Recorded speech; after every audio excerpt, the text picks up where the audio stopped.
네, 지사님, 지난 그 15일부터 19일까지 3박 5일 일정으로 우즈베키스탄을 해외 출장을 다녀오셨죠? 네. 네. 그 지사님, 우리 도내에 K 유학생이 몇 명이 있습니까? 한 5천 명에서 6천 명 정도 있는 걸로 알고 있습니다. 잘못 알고 계시는 것 같은데요. 도내 그 K 유학생은 2,900명 있습니다. 그래서 뭐 어떤 자료를 보셨는지 모르겠습니다만은, 그리고 17개 대학 총장들도 논의를 해서 지금 진행을 하고 있고, 또 유학 관계자들과 수시로 논의를 하고 있고, 지금 해외에 갈 때도 대학 관계자들이 같이 동행하는 경우가 많이 있습니다. 네, 이번에도 그 우즈베키스탄 같이 다녀오셨죠? 우리가 많이 가지고 있는 농촌 현장과 아까 말씀드린 노동 현장, 근로 현장에서 일자리를 제공함으로써 이들에게 안정된 유학생활을 할 수 있도록 하는 것이 K-유학생 제도의 다른 차별성이다, 이렇게 말씀드릴 수 있겠습니다. 지난해 SNS를 통해서 청주공항 활주로에 들어눕겠다 말씀까지 할 정도로 청주공항 민간 전용 활주로를 신설하는 곳에 강한 의지를 표명하신 바 있습니다. 이러한 생각은 아직도 변함이 없으신지 답변해 주시기 바랍니다. 그때보다 더 강렬한 의지와 희망을 갖고 있다, 그렇게 말씀드리겠습니다.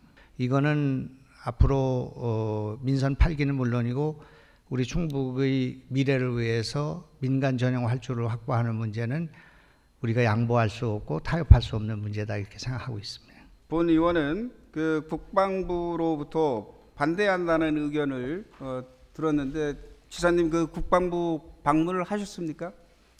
이제 그 관계자를 보내서 접촉을 하고 있고요. 그거를 뭐 찬성한다고 지금 얘기할 사람은 없을 겁니다. 그게 간단한 문제가 아니기 때문에 여기뿐만 아니라 세종시와 대전시, 충남이 같이 연대해서 해야 될 문제이고 국가적으로도 중요한 문제다, 이렇게 생각하고 있습니다.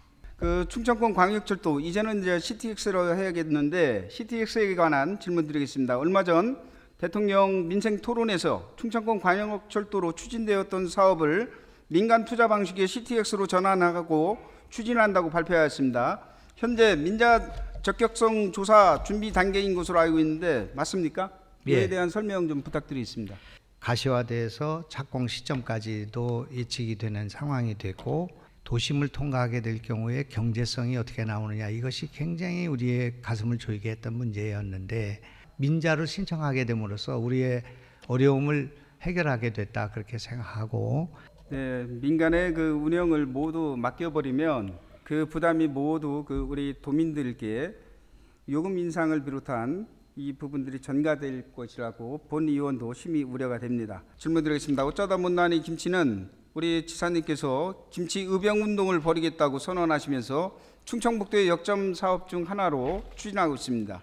이제는 못난이 농산물 가공품으로 확대된 것으로 알고 있습니다. 처음 생각하셨던 만큼 잘 추진되고 있다고 평가하시는지. 그 외국의 수출도 몇 개국에 되는 그런 성과를 자연 발생을 거두고 있습니다. 이렇게 하려고 한 일은 아니라고 생각합니다. 그래서 올해 이걸 1,000톤으로 끌어올려야 된다고 지시를 하고 있습니다. 좀 더 과감한 마케팅과 좀 더 많은 노력을 해야 된다, 그렇게 생각하고 있지, 지금 현재 이 상황에서 만족하고 있지는 않다, 그렇게 말씀드릴 거고. 네, 상표 사용료에 대해서는 어떻게 하는 겁니까? 현재로서는 사용료를 거의 받지 않고 있습니다. 올해 3월 기준으로 민선 8기 들어 44조 원의 투자 유치를 했다고 합니다. 지사께서는 충북의 세일즈맨을 자처하셨는데 상당한 성과입니다. 스스로 어떻게 평가하고 계십니까? 계속 늘어나고 있고 793개 업체가 실제 이행 중에 있습니다. 그렇기 때문에 이것이 무슨 그 과장된 수치가 아니라는 것은 분명합니다. 그러나 그것이 제가 노력해서 됐다고는 생각하지 않습니다. 이행률 93.2%라고 하셨습니다. 이 이행률에서 어떤 경우를 이행했다고 보는 겁니까? 설계에 들어가 있거나 가동을 하고 있거나 공사 중이거나 공장 설립 기업으로 지금 진행되거나 외국인 투자 유치에 해당되거나 이것을 포함했을 때의 경우를 말합니다. 근데 우리 지사님께서 충북 레이크파크에 대한 예산이 안 들어간다고 해서 제가 설명이 좀 부족했던 것 같습니다. 그래서 보니까 충북 레이크파크 르네상스는 총 9조 2,482억 원의 사업비가 투자가 예상이 됩니다. 이래도 예산이 안 들어간다고 하시겠습니까? 제가 구체적으로 뭐 3조인지 2조인지 5조인지는 지금 제가 확인은 안 됩니다만은 제가 좀 이상한 생각이 드는데 정주의식을 갖추지 않고는 이 도가 지속 가능하지 않다고 보기 때문에, 그리고 교육 문화는 물론이고 환경을 개선하지 않고는 레이크파크 르네상스를 만드는 것, 그것은 우리의 정주의식을 만드는 것이고 산과 강과 계곡과 그리고 백두대간과 물이 우리의 자산인데 그것을 관광자원으로 연결하지 못하고 그것을 우리의 삶의 질로 연결하지 못하게 된다면 충청북도는 더 이상 발전하지 못한다고 생각합니다. 그런데 레이크파크에 들어가는 돈은 얼마고 민생에 들어가는 돈은 얼마고 청남대에 들어가는 돈, 이런 생각을 가져서는 우리 충청북도는 더 발전할 수 없다, 그런 생각을 갖습니다. 그 올해 2012년 이후에 12년 만에 처음으로 충청북도는 외부 차입금으로 1,283억 원의 지방채를 발행하는 것으로 알고 있습니다. 차입액의 연간 이자 상환액으로 30억이 발생하는데 올해 지방채를 발생하게 된 경위를 설명해 주시기 바랍니다. 우리가 지금 쓰고 있는 것은 외부에서 가져오는 것은 1,100억 정도인데 이 정도의 우리 부채는 지금 뒤로 미루지 말고 지금 해야 되는 공사와 투자에다가 써야 된다 생각합니다. 필요하면 더 써야 된다고 생각합니다. 이거 지금 1년에 20억 나가고 30억 나가는 정도인데 이런 정도 가지고 크게 도의원님들 우려하지 않으셔도 되고, 또 제가 돈을 어떻게든지 잘 경영해서 돈을 벌어서 돈이 넉넉한 도로 만들 수 있도록 더 경제성 있는 경제도지사가 되겠다 하는 그런 말씀을 드리겠습니다. 그 출생률 제고를 위해서 올해 중점적으로 추진하고 있는 출산 장려 정책 사업에는 무엇이 있습니까? 결혼을 지원하는 1,000만 원 정도를 무이자 할부로 주는 방안을 검토하고 있고, 출산을 했을 때는 1,000만 원 정도를 주는 방안을 검토하고 있고, 반값 아파트를 짓는 문제, 또 다른 여기서 지금 말씀드리기 어렵습니다만 우리가 갖고 있는 유효한 지역에 이게 지금 출산을 앞두고 있는 다둥이 가정을 위한 주택을 과감하게 지원하는 방안 등 충청북도의 출산 정책이 대한민국의 출산 정책을 이끌어가고 지금 1.7% 앞서가는 것을 욕심 같아서는 10% 정도 앞서가는, 이렇게 하면은 아이를 낳을 수 있다는 전례를 우리 충청북도에서 만들어야겠다는 생각을 하고 있다. 또 이것이 주택 문제와 교육 문제하고 연결되어 있기 때문에 이 교육 문제와 주택 문제를 개선해서 그 아이는 부모가 낳지만은 그 아이를 기르고 교육하고 하는 것은 국가가 한다는 그런 정책과 그런 입장으로 우리 도는 여러 가지 문제를 심층적으로 고민하고 있다, 이런 말씀드리겠습니다. 그래서 보면 우리 그 충북도가 신생아 사망률이 높아요. 그것도 예. 알고 계십니까? 예. 그걸 어떻게 보시는 겁니까? 그게 이제 출생아 사망률이 1등이고요. 또 출생아 산모 사망률이 전국에서 2등입니다.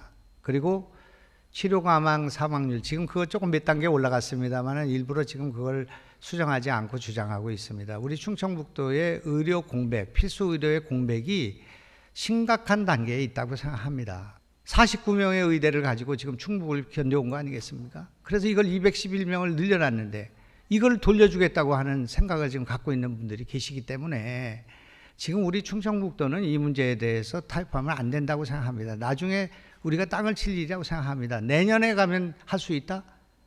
저는 그렇게 생각하지 않습니다. 우리 그 지사님께서 민선 8기에서 가장 큰 성과 중에 하나가 2023년 12월 26일 제정된 중부 내륙 지원 특별법이라고 생각합니다. 충북도가 생긴 지 127년 만에 각종 개발 정책에서 소외됐던 우리 지역의 발전과 권리 회복, 각종 규제 완화 등을 견인할 수 있는 법적 토대가 마련된 것이기 때문입니다. 다만 제정된 법률은 수정 가결된 것으로 본래의 원안 조문 중 핵심적인 내용을 담은 상당 부분이 미반영된 것으로 알고 있습니다. 미반영된 조문의 주요 내용은 무엇인지 설명해 주시기 바랍니다. 국가가 이 중부 내륙에 대한 책무가 있다는 것을 선언적으로 국가의 지원 및 규제 방안 발굴을 위해서 노력한다는 5조, 그리고 발전 종합계획을 수립한다는 균형 발전의 거점 역할을 위한 관련 내용이 포함된 점, 그리고 8조의 자연환경의 지속가능한 보전 이용 계획의 수립, 환경기초시설 확충 정비 및 수자원 활용 관련 지자체 의견을 청취하게 한 문제 등 많은 성취도 있었다 그런 말씀입니다. 그러나 여기서 만족할 수가 없기 때문에 이제 22대 국회가 이제 개원하게 되면은 여야 없이 또 지역에 상관없이 중부 내륙을 지원하는 법률에 대한 개정안을 보완하고 그 충족시키기 위한 노력을 집중적으로 하고 있고 그 시행령을 만드는 문제와 그 개정안을 관철하기 위한 노력이 도안에서 지금 진행되고 있다. 그런 보고에 말씀드리겠습니다. 올해 그 6월 27일부터 시행되는 중부 내륙 지원 특별법은 핵심적인 내용을 포괄하지는 못하고 있으나 법의 실효성을 위해서는 반드시 전면 개정이 필요한 사항입니다. 이에 본 의원은 중부 내륙 지원 특별법 전부 개정안에 연내 국회 통과를 성공적으로 추진하기 위해서는 시도 및 자치단체가 주민 서명 운동을 펼칠 것을 촉구합니다.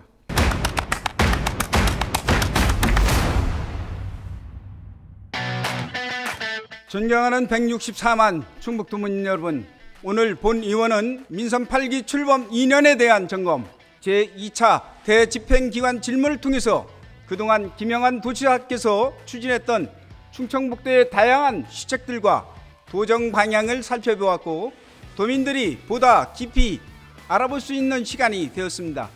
이에 김영환 도지사께서는 앞으로 도민들의 삶이 풍요롭고 행복한 충청북도가 되도록 올바른 도정을 펼쳐주셨으면 합니다. 본 의원도 대한민국의 중심, 새로운 충북을 위해 혁신과 발전을 거듭하는 경쟁력을 갖춘 충청북도가 되도록 함께 힘써 나갈 것이며 충청북도 도민들의 미래를 밝은 희망으로 가득히 채우는 데 보탬이 되도록 하겠습니다.